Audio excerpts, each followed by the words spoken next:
Welcome to EPG Padishala. I am Dr. P.P. Ajay Kumar, Professor of English, School of Distance Education, University of Kerala. Today we will discuss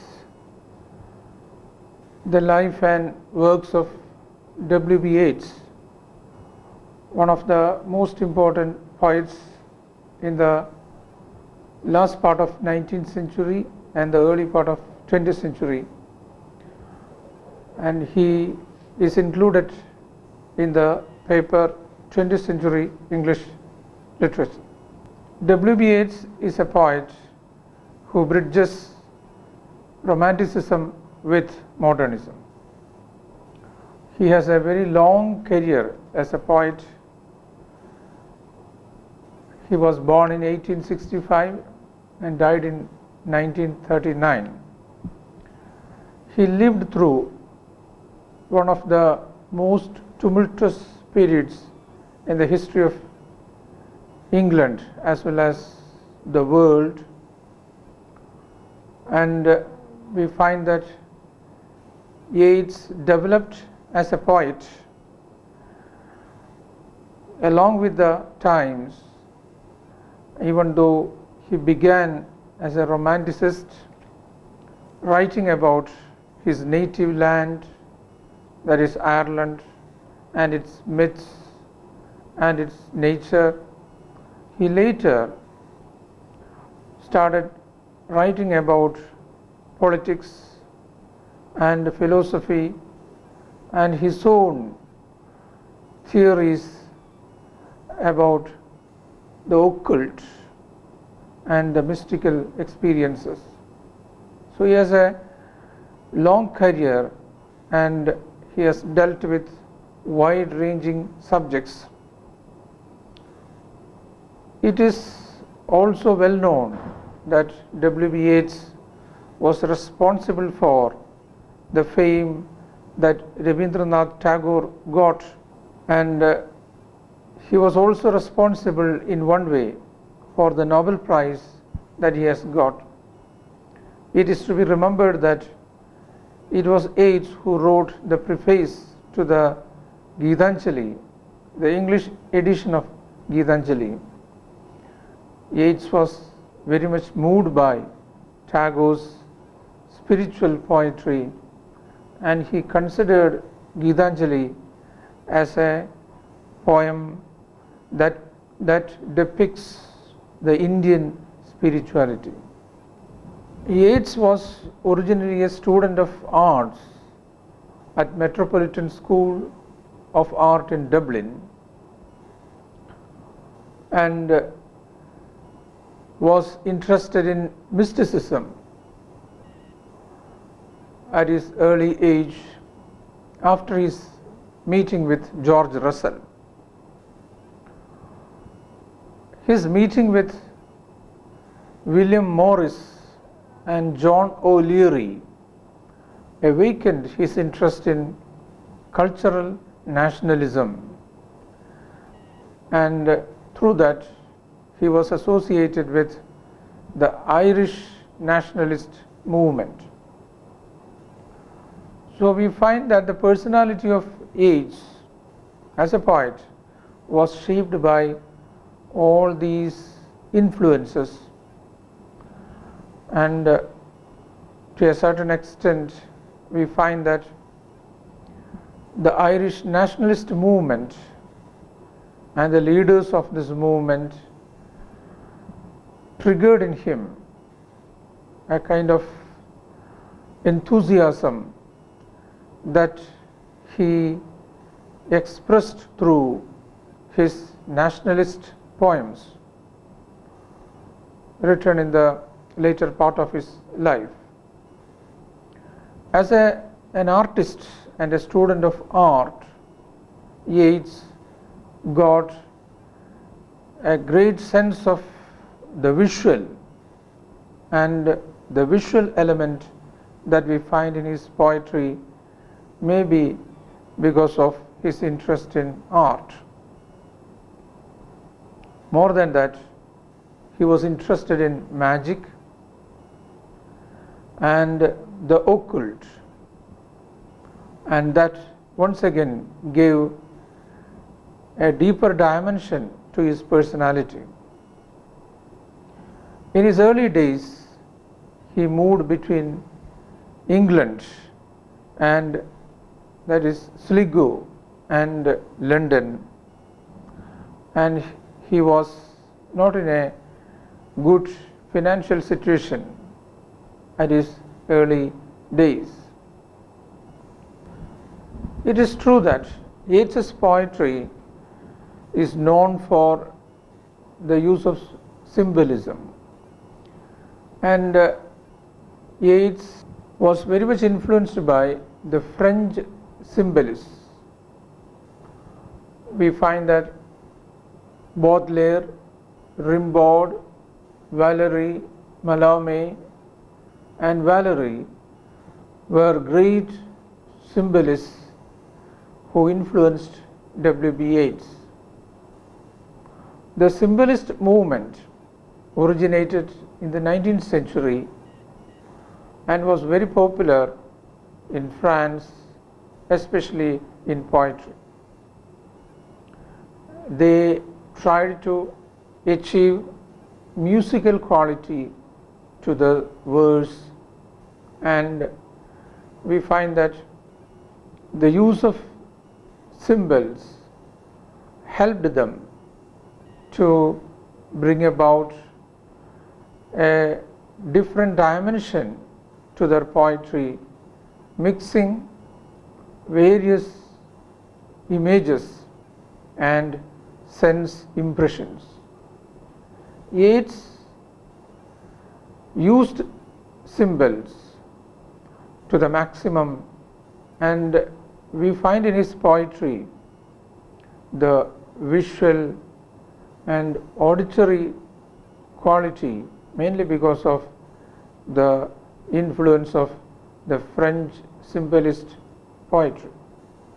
Another great influence on Yeats was Ireland and the Irish nationalist movement.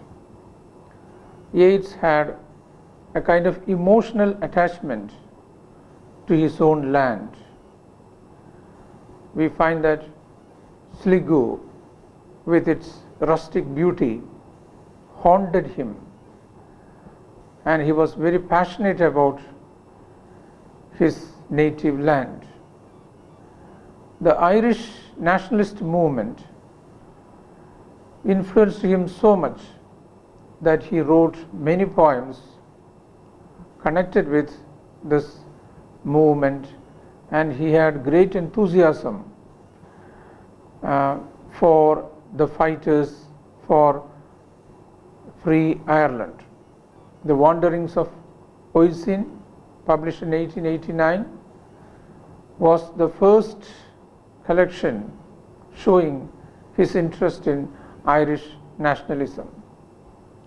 He even formed an Irish literary society in Dublin as well as in London. And the Celtic Twilight, published in 1893, was a collection of stories as well as poems that epitomized the romance and mysticism of Celtic culture. So Yeats's association with his native land was a kind of emotional attachment that a son may have towards his mother, and he continued that relationship until his death. Apart from his interest in Irish nationalism and the French symbolism, he was also influenced by the occult. We find that he came across the theosophists advocated by Madame Blavatsky. Theosophy is a school of thought that believes in the knowledge of God that could be attained through spiritual ecstasy and direct intuition. W.B. Yeats, who has a mystic bent of mind, was naturally associated with this group. More than that, he was also associated with other religious philosophies like Buddhism and spiritualism, astrology, etc. We find influences of these religious philosophies in his poetry. The reference to Spiritus Mundi in the poem The Second Coming and Byzantium is a clear sign of the influence of religious philosophies in his personality.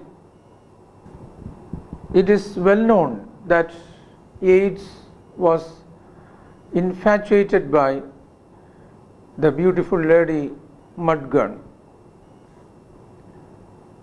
He met her in the year 1889, and Mudgun was an active political leader who participated in the Irish movement, and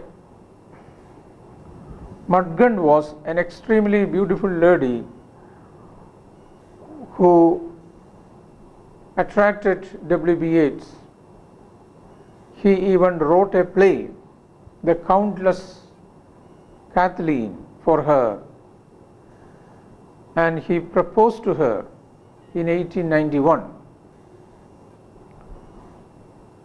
But unfortunately, his proposal was rejected by Mudgun, and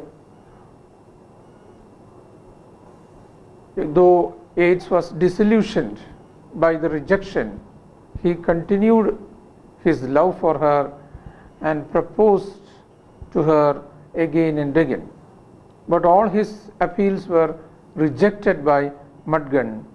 Mudgun married MacBride in the year 1903, and after 2 years they were separated.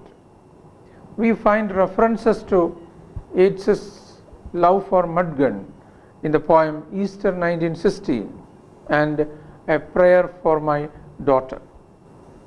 The kind of reply that Mudgun gave Yeats was very famous. She told him, rejecting his proposal, that the world would thank her for not marrying him, that they should continue to be friends, and he should go on writing beautiful poems for her. It was a great disappointment for W.B. Yeats, but even then we find the poet using all these disappointments creatively by writing poetry. Another influence in Yeats's life was that of Lady Gregory. He met her in 1894 in London. He visited her once again in Ireland in 1896, and from 1897 onwards he started spending his summers at Cole Park, the house in the county Galway belonging to Lady Gregory. And this friendship provided Yeats with an ordered, peaceful existence and an opportunity to meet and interact with other writers like George Russell, whose pen name was A.E., George Bernard Shaw, and George Moore. And with the help of Lady Gregory, James Finch, and O.K.C., Yeats established Abbey Theatre in London in 1904. Yeats was married to George Hyde Lees on October 20th, 19 17. She was 26 years old while he was 52. But this marriage gave him a kind of stability in his life, and he had two children, Anne and Michael. We find that the years after marriage was very productive for W.B. Yeats, and he got Nobel Prize for Literature in 1923. He was appointed as the senator of the newly created Irish Free State, and he published many anthologies such as A Vision in 1925, The Tower in 1928, The Winding Stair in 1933, and we find that his years after marriage was really peaceful and highly productive as far as his poetic career is concerned. Now we can look at his poetic career from the beginning to the end. We can divide his career as a poet into three phases. The first phase, between 1886 to 1899, which was a period of lush and late romanticism, deeply imbued with Celticism, aestheticism, symbolism, and esoteric doctrine. But the second phase, between 1900 and 1918, was a transitional period as far as Yeats's career is concerned, and it carries a kind of modernist austerity and impersonality of style. The third phase, between 1919 and 1939, is the final phase, which can be considered as a fully developed modernist phase, where previous elements of his art are fully and highly developed, and he has succeeded in developing a system of mythological thought built on an often obscure visionary symbolism. So we find a progression, a steady progression in the poetic career of Yeats, and he was able to continue his career until his death, and that is because of his untiring enthusiasm for writing poetry. Now we can look at the major themes in Yeats's poetry. As we have seen earlier, he has dealt with Irish mythology in the early part of his career as a poet. He was steeped in mysticism and the Celtic mythology from his early days, and his romantic works can be seen as an attempt to escape from the urbanism and materialism, and they project the pre-industrial rural Ireland with all its folk traditions and purity, simplicity, and we find that his early poetry is an expression of his affinity for his native land. Another very important theme in Yeats's poetry is love. Love in its various manifestations is discussed in Yeats's poetry. We find that Yeats himself had personal experience of love and disillusionment in love. So naturally, his poems may also deal with the divergent experiences of love. So the pity connected with love, the sorrow of love, and the reconciliation, all these various aspects of love are dealt with in his poetry. Yeats's strong feeling for Mudgun certainly forms part of his poetry, and we find that his repeated requests for marriage was rejected by Mudgun, and he presents his infatuation for Mudgun and his anger towards her indifference towards him in many of his poems. And in one of his poems, he compares Mudgun with the Helen of Troy. And in both cases, it is the beauty and the sexual attraction that was instrumental in the destruction. So we find Yeats as a poet of love who deals with the divergent experiences of love with great passion. Another theme that repeatedly appears in his poetry is his family. We find that there is a very famous poem, A Prayer for My Daughter, which speaks about his concern for his daughter. He prays that his daughter shall be blessed with beauty, but not similar to Mudgun's, which was self-destructive.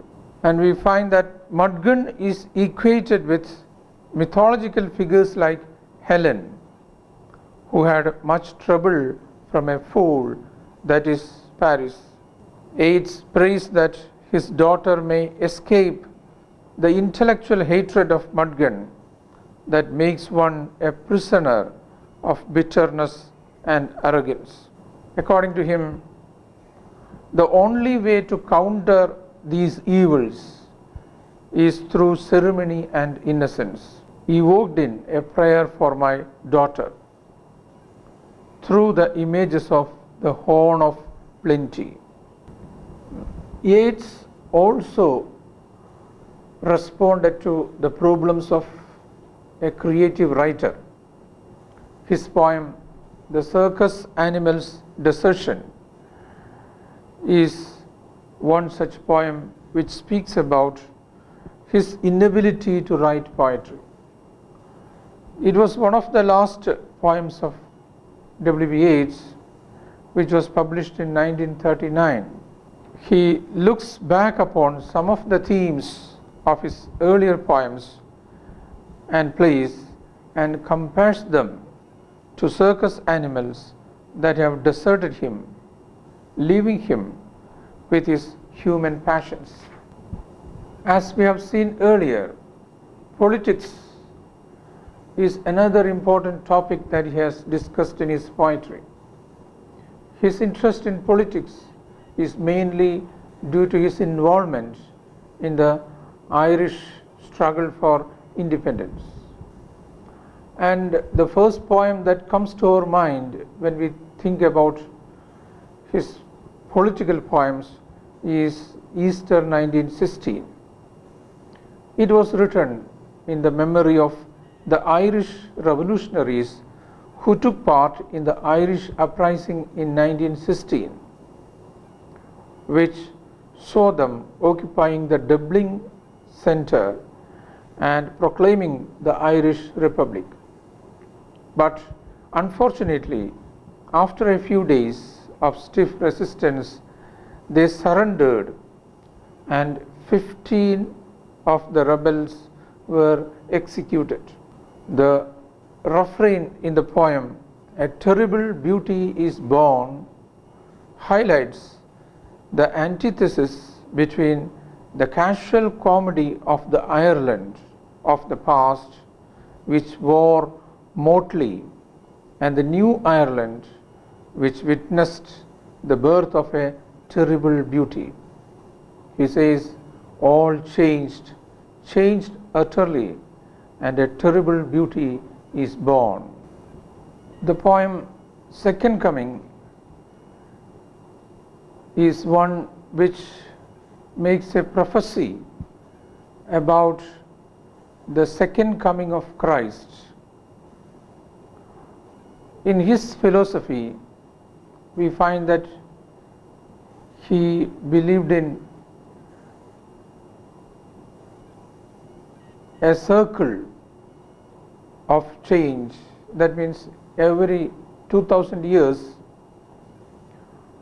there will be a kind of transformation of the world.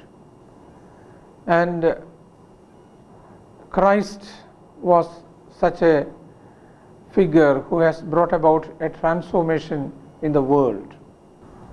So the poem Second Coming, published in 1919, was a phenomenal one, as it presents a kind of a prophecy about the future of the world.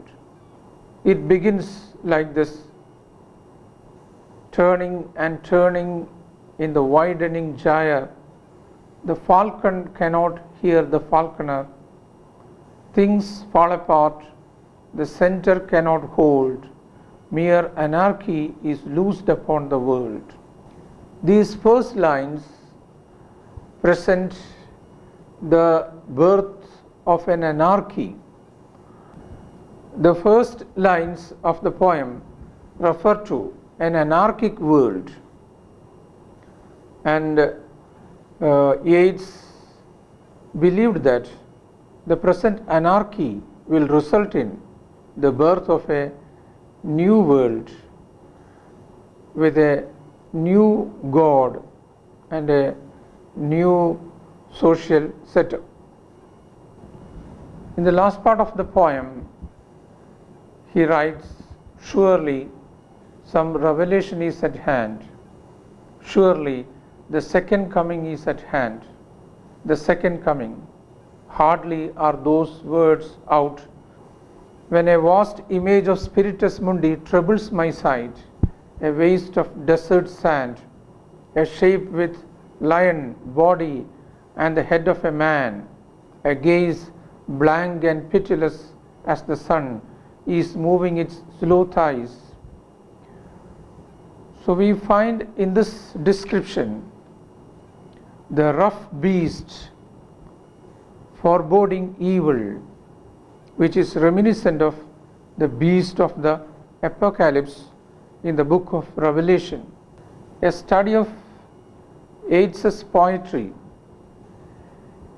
will not be complete without a detailed study of his poems written at various stages in his life, because he was a poet who developed with time, changed with the changes that occurred in his life and the world over. He was a poet who responded to the changing times. So a kind of comprehension of his personality and his poetry is extremely difficult. I think we made an attempt to make a survey of his life and poetry through this module, but a clear understanding of Yeats will only be possible through a serious study of his poems written at various stages of his life. I think you can use the reference material given as part of the module for further explorations of Yeats's poetry. Thank you.